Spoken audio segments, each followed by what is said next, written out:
माझा पाय लागला. तुझा पायच कसा आहे? तुझा पाय तिकडून इकडे येताना तुझ्या बापाला भिकारी करून आला तो इकडे.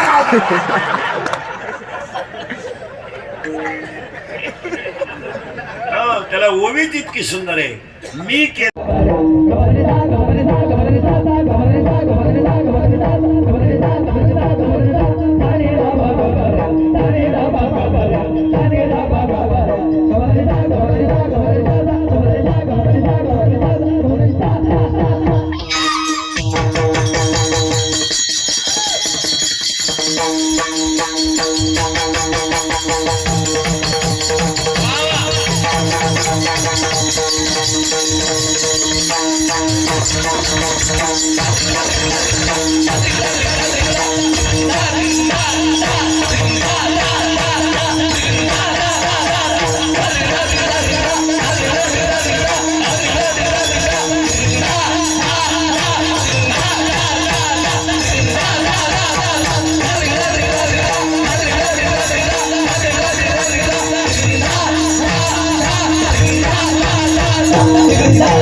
चरा चरा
चरा चरा